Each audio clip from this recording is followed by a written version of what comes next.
And welcome back, everyone. Welcome back to the semi-finals of the Korean StarCraft League, week number 65. One of the last KSLs of the year of 2024. Oh boy, the year has just flown by. I can't believe it's already almost over. It's crazy.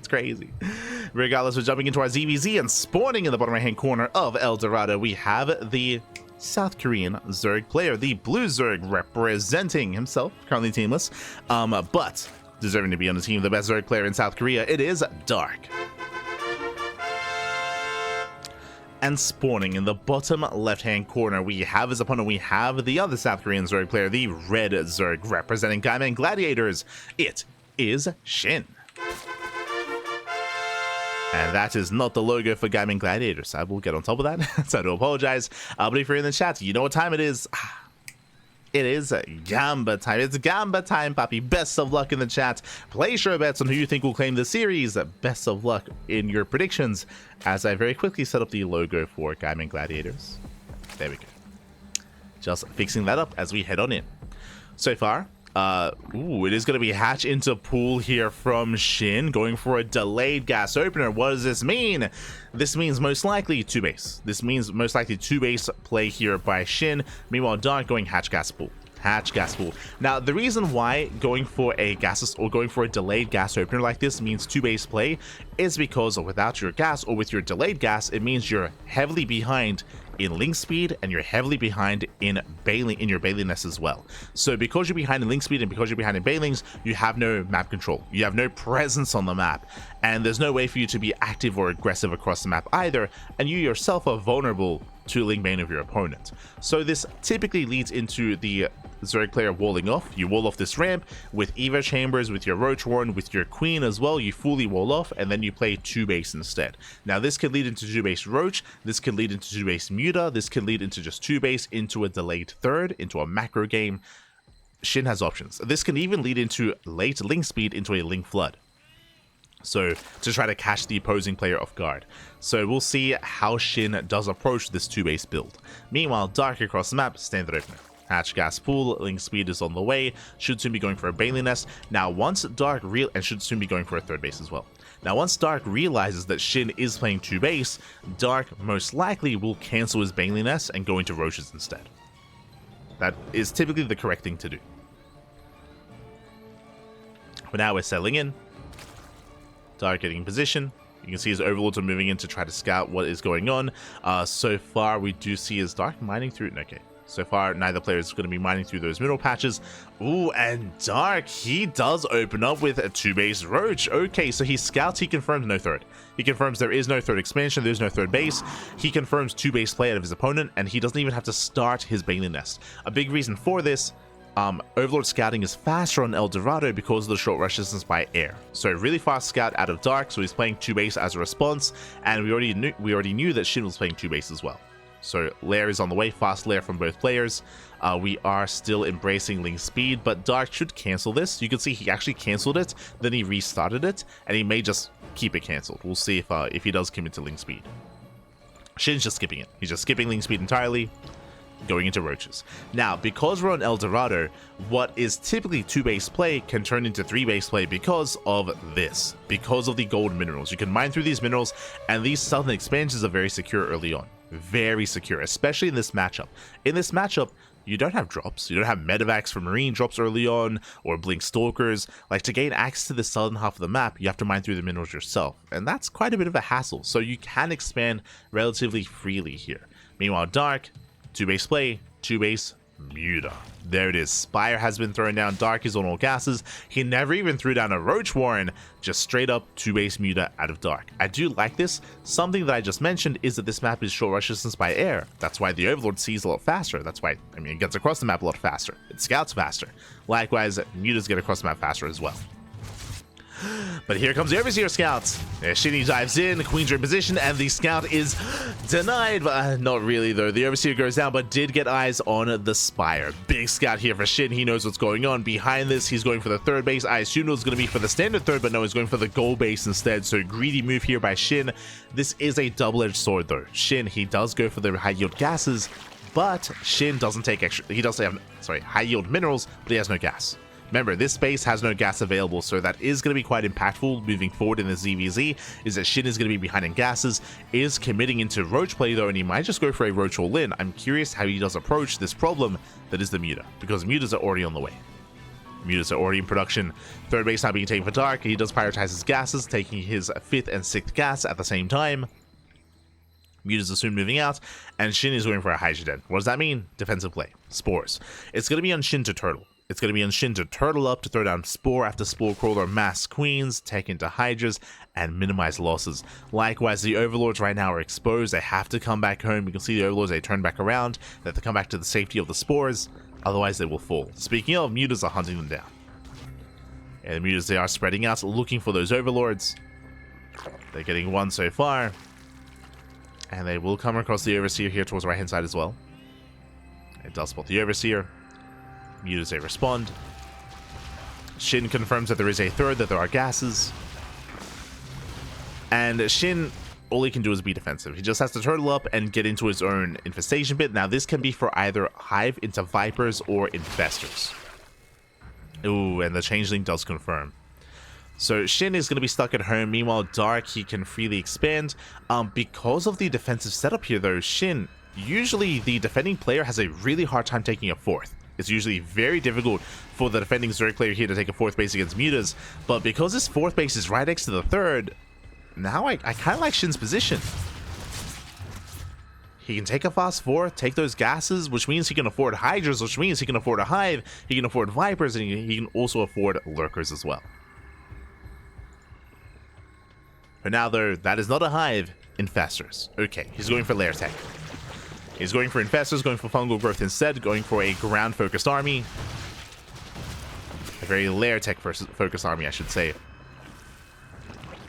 Now, this could just be a stepping stone to eventually get into Hive Tech, or this could be to commit on Lair Tech instead. So we'll see how committed Shin is going to be. For now, Shin is gearing up. He's droning. First good sign. He is droning, saturating that 4th base. Likewise, we can see Dark also trying to transition out of this. I believe we saw a Hydrogen out of that. No, never mind. Still just Muta. Still just Ling Bang Muta here from Dark.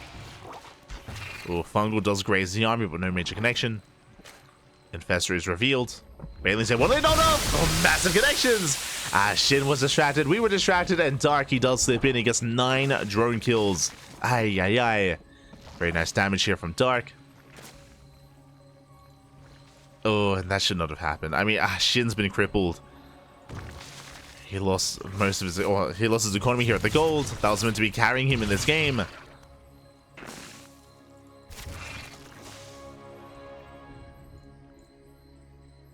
It's meant to carry him, Pat. Likewise, Dark also gearing up towards Hive Tech. Meanwhile, Shin, I believe, did not throw down a Lurker Den. So far, still just Lair Tech-based army. Yeah, and he's making more Hydras and more Infestors. He's supply blocked. You have 6 Overlords on the way. And I feel like if Shin wanted a Hive, we would have seen one by now. Yeah, he's looking to max out. So Shin is building up with Hydra Roach instead. Hydra Roach Infestor. Now, this army from Shin doesn't have a lot of longevity. That's the problem here. Shin is basically going for an all-in. Oh, as they get in again. Oh, no. They get in once again. Massive connections. 12 drones go down. Shin just getting pulled apart. But remember, Shin is just going for a committed move anyway, as he should soon be moving out. Speaking of... Oh, does he commit? He's thinking about it. Likewise, Dark getting ready for another Bailing run by and knocking down that wall. Breaks in. No major connections though. At the same time, they hit the southern base, distracting Shin. Dark soon to max out. He's on how many mutas? 23. 23 mutas here. Going for the Roach Warren. Won't quite get it. Nice transfuse. Bailings, they just keep rolling in. We have more Ling Bane towards the south. They head towards the mineral line. They do barely make it in. Just one connecting. Just one connecting. Mutas, once again hit the natural. Only Queen's in position. Shin, he does go for a massive counter attack. He's all in. At this point, Shin, it's all or nothing going for the base trade, and Dark, he commits. Does commit up the ramp. Remember, no lurkers for Shin, only Roach Hydra Investor. So again, he's just layer tech all in at this point. Lings it into every base, and Dark, he's just so much faster here in the base trade. He's in every single expansion, crippling the economy. And you can see that Shin is turning around. He has to. Like, he can't win this base trade. Dark was just so fast. But here comes the investors. The fungal up. No, where's the fungal? No, like this one fungal connects. Okay, we do get barely the second fungal, but the Hydras go down. There's only 2 Hydras left. Ay, ay, ay. Shin, he just wasn't quite paying attention. GG gets called, and Dark will take game number 1. Whew. GG. GG, well played.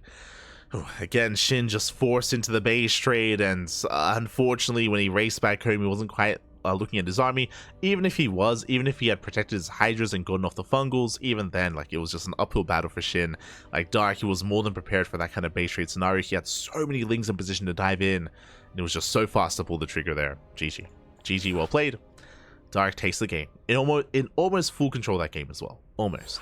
Again, Shin, he had the option to try to tech up into Lurker tech and Viper tech, but if you remember, his attention was being split. Like, time and time again, Banelings, they go into mineral lines over and over again. Even if Shin eventually wanted to tech into Hive, he was denied that. He was denied that because of the economic damage. So he was forced into the all-in, forced into the base trade. And in the end, Dark did pull him apart. Now we're getting into game number 2. Let's go. Let us go.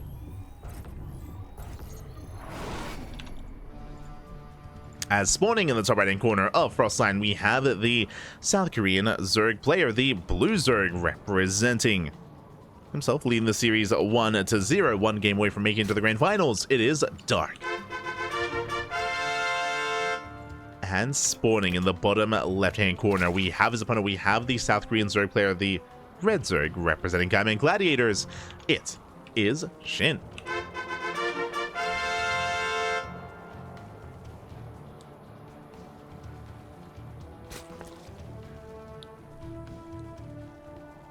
Here we go.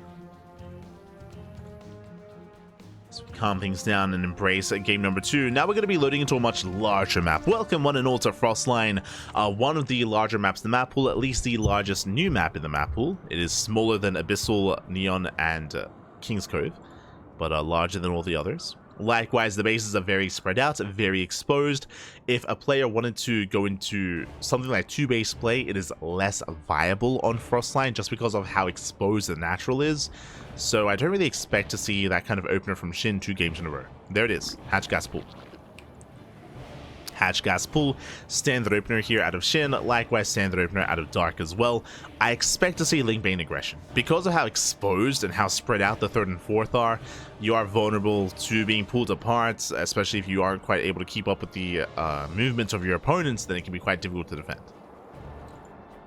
So I'm expecting Link Bane aggression, or just aggression in general early on. We'll see. But now we're calming things down. We're building up.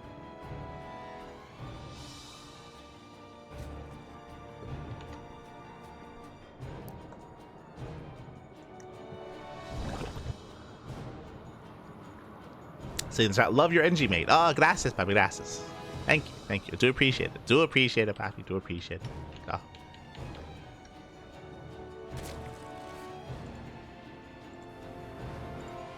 So we are going to be embracing our ZvZ. Really, we're just keeping an eye on any big deviation. Dark is very fond of keeping 3 workers in gas. With this means he can make extra banelings when he is aggressive across the map. Shin pulls out. So this is a much more standard response. He pulls out of gas. This is a more defensive start. It means that he really only intends to make 2 banelings, just to defend, just to maintain himself. Dark should be the aggressor. Should be.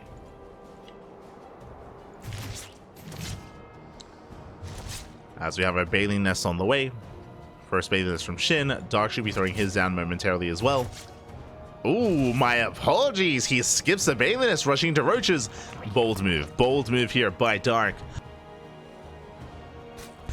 With this, he's in a way kind of baiting Shin, or he's goading him into being aggressive. If only Shin knew. Shin, his overlord gets forced back, and Shin did not go for a Ling scout, but that's 18 Lings on the way. Shin is going to be the aggressor. He's going to move out, and Dark is going to have a hard time defending that third base. A third base that does not exist. Ooh, two-base play. Two-base play out of Dark. He's fully walling off, but Dark is investing into Ling speed. What does this tell us? This means that potentially Dark will skip their lair. It's possible here that it will just skip the lair and go into a Ling Roach all-in. With, of course, Lings to reinforce. Roaches are building up as we speak. He's on only 2 gases. We do see Shin, he's being aggressive, that is true. He did invest into all these Lings. He's got how many? He's got 18 Lings back at home, but there's no third, which means Shin, he can't do anything with this. Oh, but he's making more. He's making more Lings. He's going for a bust. Oh, okay, so Shin is going for a Bane bust when Dark is cutting workers and making pure Roach. So it's like Shin is all-inning a player that's also all-inning. And I do favor Dark here just because he has all those Roaches. He has to reveal his hand soon. Here come the Banelings, and here comes Dark. The wall gets broken. No cancellations. Major kills there on the wall, and Shin backs off, thankfully. If Shin committed, if he tried to commit, if he tried to push in, then I do think that Shin would have lost everything. He would have lost everything here, just because, I mean, this is a greater army defensively. Now, where Shin can take an advantage is if this army moves out. What Shin wants is for Dark to move out and for Shin to surround. For Shin to surround these Roaches. Likewise, that is why Dark just threw down a Bailey Nest. Typically, the way this all-in works, and this is an all-in out of Dark, Dark has not been droning, and Dark is not taking. He should be going for a mass Roach with Bailing support, and the Bailings, they stop these Lings from surrounding. If Shin tries to surround, there's going to be like 2 or 3 Bailings to deny that, to deter that. So Dark, he's committing. Likewise, so is Shin. Both players are all in. Like, Dark is on 32, Shin is on 28 workers. Shin does have extra lava. That will help for a more Ling-based composition. Roaches are on the way. Shin is on 2 gases. And we'll see how this dynamic works. Here come the Banelings for Dark. Dark is moving up. Banelings are a little bit behind. And you can see Shin going for a Ling run by. But here go the... Oh, no, oh my god. As Lings, they do commit. Bailing's forces turn back around. Oh, and Shin has to... Oh no! Shin, he does have to pull back. Does take down 1 queen. Likewise, we do have additional Bailings rolling in, but so far, Darky defends, and he commits across the map. Lings are out of position.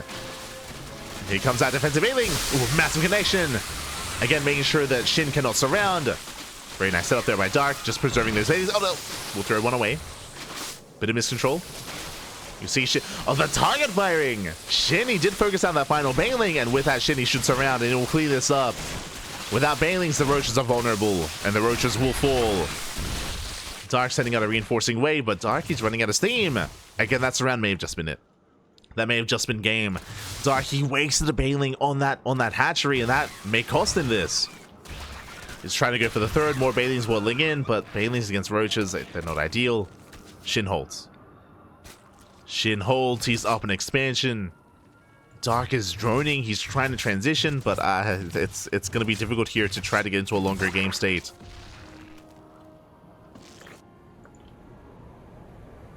As both players are droning up. Dark had potential, but again, needed 1 extra Bailing, at least 1. Moving out with the second wave. Things they get us around. Not bad. They surround the Queen. Queen goes down. Meanwhile, Dark is committing. He did get spotted by the Overlords. Shin is aware. Back at him, Shin massing up a Roach army. Dark, he is denied the expansion. And Dark is all in. He's just completely all in at this point. We'll see what he can get done. As there are defensive Bailings. Yeah, Dark spinning up his Lings. Not bad. Crashing into the Roaches. The Bailings, they do quite well here. They soften up the Roaches. They do soften them up. And Dark, he's breaking through. Ooh, he's at least trying to, again, time is on Shin's side. Shin needs a little bit more time here to build up reinforcements. But the hatchery is going to go down. Dark, he's done it. He's broken the third base. That's the least that he wanted. That's the least he wanted. And he gets it. Hatchery goes down. Dark pushing in. And Shin...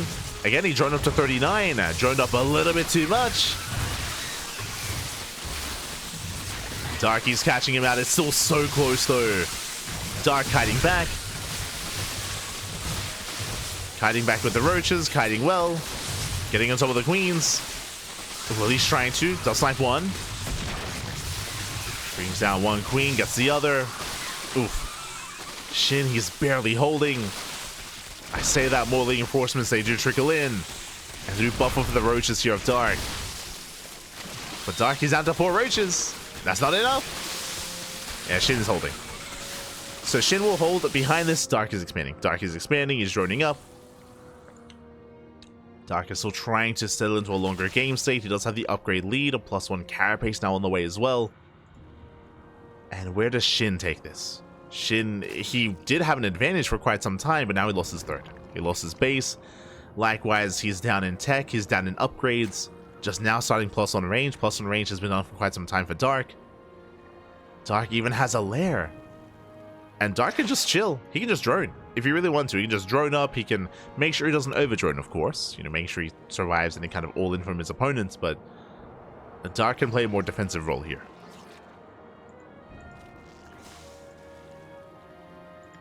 And Shin, he starts up his lair. What does this tell us? This tells us that Shin, he at least wants roach speed. He at least wants roach speed. So Shin shouldn't be moving out anytime soon. Ah, there it is. Shin is too far behind. He taps out. GG gets called, and Dark will take the series 2-0. GG. GG, well played. Dark will claim the series. Again, a very intense game too. Honestly, I thought Shin had it. Like, Shin, he was in a much better position at one point. He was up in bases, up in workers, up in economy. He had survived the aggression of Dark. But unfortunately, it looked like Shin was just a little bit too greedy there in the aftermath. And Dark was able to just barely push him back enough to kill the third. To kill the expansion and to, of course, kill extra workers and to build up behind it. And Dark was able to take a lead from there and take down Shin.